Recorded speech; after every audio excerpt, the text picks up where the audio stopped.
महाराष्ट्र सरकारने एक महत्त्वपूर्ण निर्णय घेतला असून नव्या वाहन नोंदणीसाठी आता वाहनधारकाला पार्किंगची जागा असल्याचा पुरावा सादर करावा लागणार आहे। ही नवीन नियमावली महाराष्ट्रातील प्रमुख महानगरांमधील विशेषतः मुंबईसारख्या शहरांमधील वाढती वाहतूक कोंडी आणि अनधिकृत पार्किंगच्या समस्यांवर नियंत्रण मिळवण्यासाठी आखण्यात आली आहे।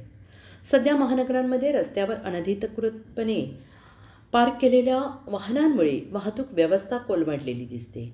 रस्त्यांवर गाड्यांची रांग लागलेली असते, ज्यामुळे अपघाताचे प्रमाण वाढते आहे। वाहनांची संख्या तर वाढते आहेच, परंतु त्यासाठी आवश्यक सोयी जसे की पार्किंग जागा यांचा विचार न करता गाड्या खरेदी केल्या जात आहेत।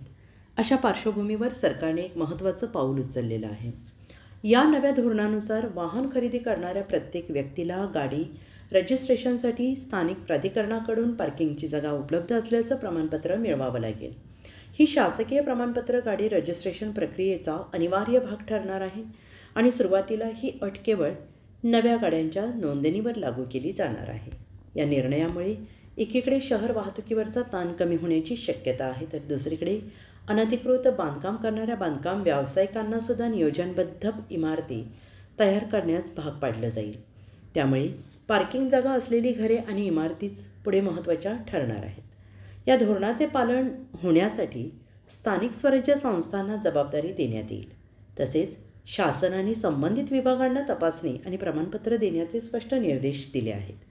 हा निर्णय लोकांच्या दृष्टीने सुरुवातीला त्रासदायक वाटू शकतो, मात्र दीर्घकालीन दृष्टीने पाहता तो वाहतुकीच्या सुरक्षिततेसाठी, सुरळीततेसाठी आणि शहरांच्या नियोजनासाठी अत्यंत आवश्यक पाऊल ठरेल।